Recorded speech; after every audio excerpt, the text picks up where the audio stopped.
21শে জুলাই সভা নিয়ে এবার বিপাকে তৃণমূল। মমতা বন্দ্যোপাধ্যায় অভিষেক বন্দ্যোপাধ্যায়কে নোটিশ ধরাতে নির্দেশ বিচারপতি অরিজিৎ বন্দ্যোপাধ্যায় ডিভিশন বেঞ্চের। আরো ডিটেল জানার চেষ্টা করব। অর্ণব রয়েছে আমার সঙ্গে। অর্ণব, কি নির্দেশ? দেখো, আমাদের কলকাতা শহর, সেই শহরের প্রাণকেন্দ্র ধর্মতলা চত্বর, সেখানেই একাধিক রাস্তা বন্ধ করে সারা বছর সভা সমিতি বিভিন্ন কিছু লেগে থাকে। সেটি হয় 2015 সালে একটি জনস্বার্থ মামলা হয়। সেই মামলার প্রেক্ষিতে 2018 সালে কলকাতা হাইকোর্ট নির্দেশ জারি করে এবং সেখানে বলা হয় যে ধর্মতলা চত্বরে কোনো রাজনৈতিক দল সভা সমিতি করবে না, মূল রাস্তাগুলিকে ব্লক করে বন্ধ করে দিয়ে, অর্থাৎ যেটাতে ট্রাফিক ব্যবস্থা কোনোভাবে হ্যাম্পার্ড হয়। এই অবস্থায় যিনি মামলাকারী ছিলেন, জনস্বার্থ মামলাকারী, তিনি 2025 সালে তৃণমূল কংগ্রেস ধর্মতলা চত্বরে যে 21 জুলাই সমাবেশ করেছে, সেখানে একাধিক রাস্তা বন্ধ ছিল এবং ট্রাফিক একেবারে কোলাপস হয়ে গেছিল। এই অভিযোগ করে তিনি আদালত অবমাননার মামলা করেন। সেই মামলাতে আজ দৃষ্টি আকর্ষণ করেন তিনি বিচারপতি অরিজিৎ বন্দ্যোপাধ্যায় ডিভিশন বেঞ্চ মামলাকারীকে। তৃণমূল কংগ্রেস যেহেতু 21শে জুলাই এই সভা করেছিল, তৃণমূল কংগ্রেসের চেয়ারপারসন হিসেবে মমতা বন্দ্যোপাধ্যায় এবং তৃণমূল কংগ্রেসের সাধারণ সম্পাদক হিসেবে অভিষেক বন্দ্যোপাধ্যায়কে নোটিশ ধরাতে নির্দেশ জারি করলো। এবং আর একটা 21শে জুলাই সামনেই আসছে, তাই তার আগে 3রা জুলাই এই মামলা শুনানির জন্য নির্দিষ্ট করেছে কলকাতা হাইকোর্ট। কাজী মমতা বন্দ্যোপাধ্যায় এবং জানতে চাইবো 2018 সালে ঠিক কি নির্দেশ ছিল আদালতে? দেখো, 2018 সালে যে জনস্বার্থ মামলা হয়েছিল, সেখানে তৃণমূল কংগ্রেস শুধু নয়, আরো অন্যান্য রাজনৈতিক দল, সব মিলে প্রায় 38টা রাজনৈতিক দল, সবাইকে মামলায় অন্তর্ভুক্ত করে জনস্বার্থ মামলায় হাইকোর্টের নির্দেশ ছিল যে সভা সমিতি করার সময় মেন আর্টারি রোড, যেটা অর্থাৎ ধর্মতলার প্রাণ কেন্দ্রের মূল যে রাস্তাগুলি, সেই রাস্তাগুলিকে সম্পূর্ণভাবে ব্লক করে কোনো সভা সমিতি করা যাবে না।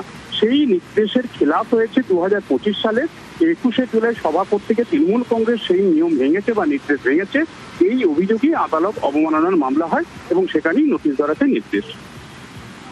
বেশ, সঙ্গে থাকো অর্ণব। আপনাদের আরো একবার জানিয়ে রাখবো, 21শে জুলাই নিয়ে বিপাকে বা তৃণমূল।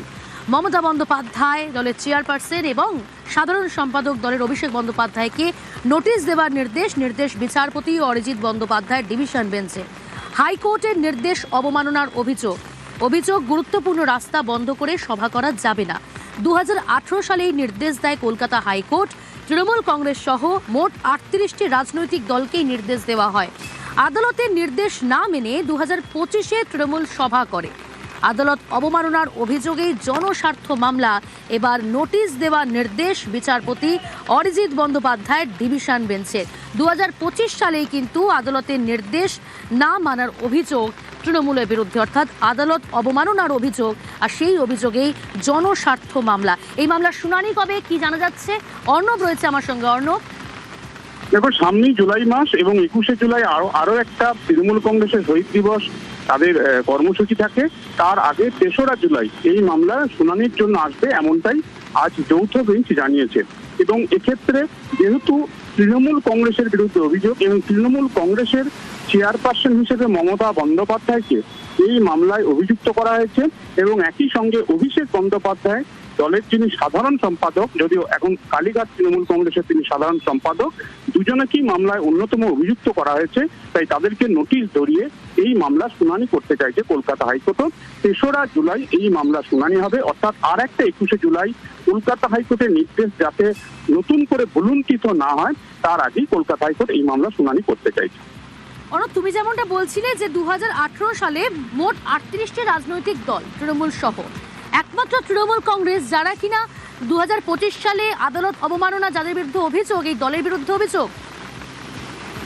দেখো, রাজনৈতিক দল হিসেবে Trinamool Congress, CPIM, RSP, forward block, BJP, Congress, এছাড়াও একাধিক ছোট ছোট রাজনৈতিক দল, যেগুলি আমরা পঞ্চায়েত ও পুরসভার ভোটেও দেখতে পারি, বিভিন্ন ব্যালট পেপার ভরে যায়, সেই সমস্ত রাজনৈতিক দলটি এই মামলায় রেসপন্ডেন্ট বা অন্তর্ভুক্ত করা হয়। তাদেরকে বিবাদী করে এই জনস্বার্থ মামলা করেন শ্রীকান্ত দত্ত 2015 সালে।